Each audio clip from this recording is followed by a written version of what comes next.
Welcome back. And today I'm going to go over the Los Angeles wildfires, Redfin's latest local housing market and rental data, dated January 2025. All right, let's get down to the headline. If you can see my yellow highlighting, the Palisades Eaton fires have destroyed 14% of homes within the fire perimeters. That equals to 6,354 homes, of which 86% were destroyed and 14% were damaged. And once again, our hearts go out to those people, those victims of the fire, and being displaced is a very heartbreaking, very tragic. So I hope everybody will come together to work as a team to go through the long, painful recovery process. A small fraction of the fires in Palisades and Eaton only comprise of less than 1% of homes, a small fraction of the overall housing in the Los Angeles area. The destruction has created a ripple effect of people searching for housing in a region already struggling with a housing shortage. What's happening right now is, the Los Angeles is experiencing bidding wars and cancel home purchases. Bidding war, what I mean by that is not necessarily a home to buy and sell, but rental properties. That's what they meant. That's what Redfin meant by bidding war. So bidding war for rentals. There's a competition for every rental. It's not just on price. A lot of people are taking on long leases to secure a place to live. Long lease, we're talking 1-year lease or even 2-year lease are happening.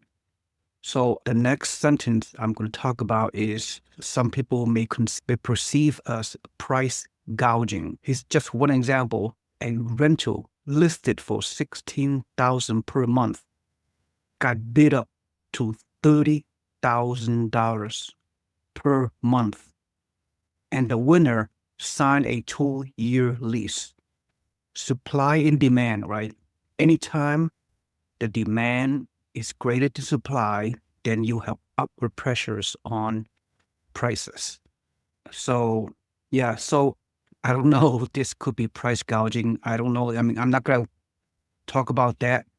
There are some legal limitations around price gouging. You can only increase a rental price by only 10% based on any emergency catastrophic event. And this should be no exception. So again, I can talk about another video about the regulation and all that, but it's just, we live in a capitalist society, and some people are capitalizing on this stressful situation. Anyway, so let's go on. Some homeowners are cancel their listings to sell their home, and they are renting their homes, at least temporarily, instead of selling their homes, giving the higher rental prices they can command, those landlords can command. So, yeah, a lot of people putting at least in the areas of the perimeter, in the West Los Angeles, a lot of people are taking their home off the listing to sell and convert it into a rental. All right.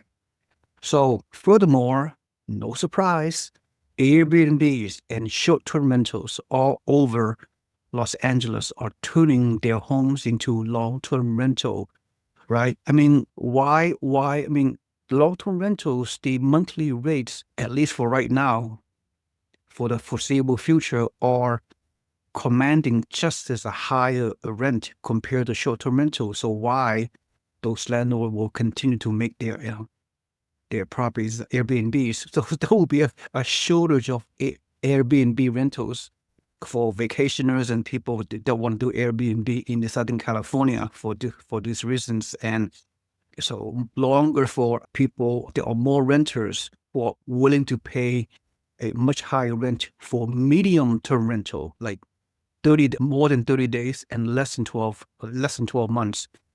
So those are the medium rental investment space is also up and coming. Of course, you have the longer term rental that are needed as well, 1 year or longer, long-term lease. People signing a 1 to 2 year long-term lease to displace people, and people are signing also midterm lease. So midterm rentals, I talked about it in many of my videos in past year.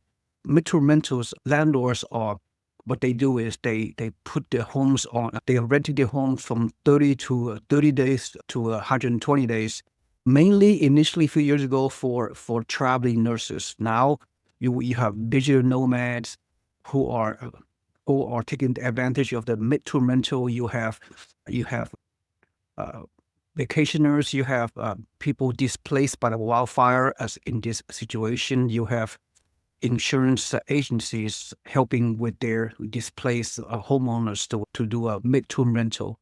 So yeah, so midterm rental space is up and coming. So you can log into my other YouTube channels where I talk about midterm rentals as well for landlords. All right, so let's continue. Insurance are not writing policies for LA area homes. Yes, we're seeing more of that. And a lot of people who lost their homes are in the Palisades area. They were not insured. So the California plan is exponentially more expensive and typically provides worse coverage. I think the maximum coverage they do is like 3 million. So the insurance crisis is obviously is getting worse. So we can conclude the last few minutes with the views of online rental listings in Los Angeles County are spiking. Of course, they spiked nearly double from a year ago. That's pretty obvious. And let me see other things that could highlight. There's no spike in home prices increase yet. It's too soon to determine whether the home prices have increased dramatically or not, because once again, when you have wildfires, a lot of people are not selling and a lot of people are not buying due to this catastrophe, especially in West Los Angeles and in the Eaton fire in the Altadena area by Pasadena. So yeah, sales transactions are severely impacted in terms of the transactions. So that goes without saying. Well, at least short term, that's happening, right?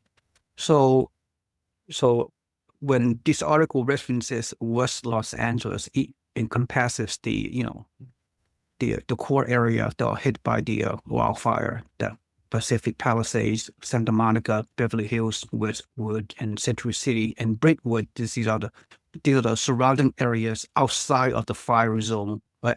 With the exception of Pacific Palisades. But Santa Monica, Beverly Hills, Westwood, Century City, and Brentwood are within close proximity of the wildfire epicenter. And a lot of those homes, a lot of those landlords in this, high price locations, neighborhoods, they are increasing their rents exponentially. So in other words, could be price gouging. So there you go. That's what's happening. So let's go over a little bit about the Los Angeles for sale housing market. I talked about this on a previous video by Redfin article.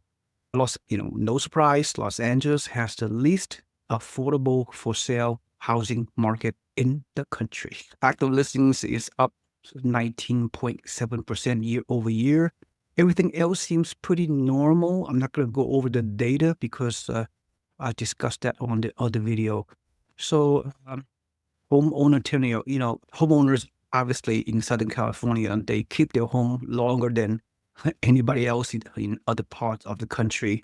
Average of almost 20 years they keep their home. Wait, once you own a home in precious, supposedly high quality of life, very desirable place to live, if you own a home, you're gonna keep it for a long time, at least 20 years, according to Redfin. Especially when a lot of the homeowners have a historical low mortgage rate, and 40% of the homeowners, at least nationwide, and should be no different in California. People have no mortgages. Their homes are free and clear. And for the rest, a lot of people have mortgage rate.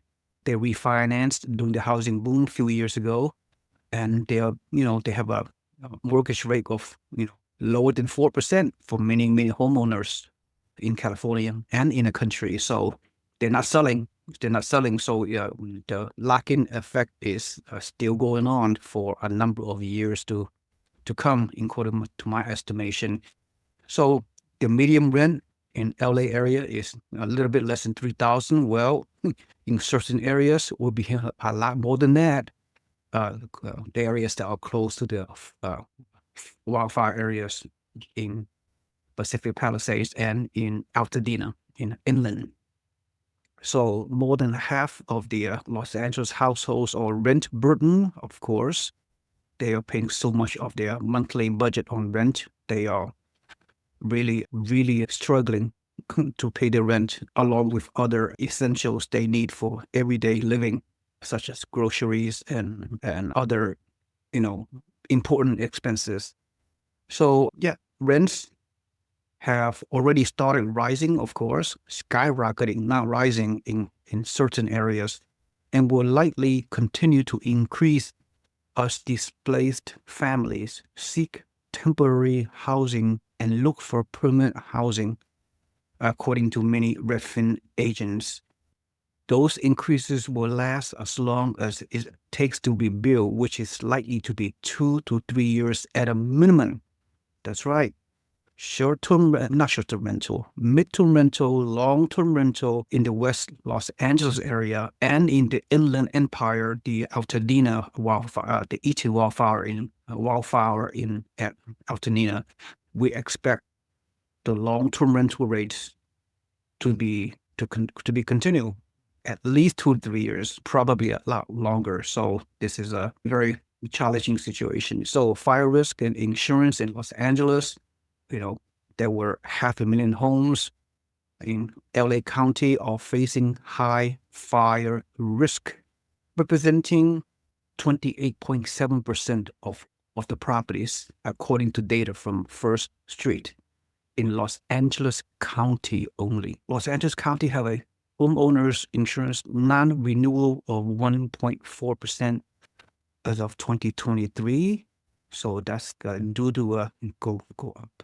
So here's my summary and recap. So as you know, so my summary is that the housing market in Los Angeles is obviously going through a tremendous transition, and my hearts go out to those people who are displaced, and it's just very sad.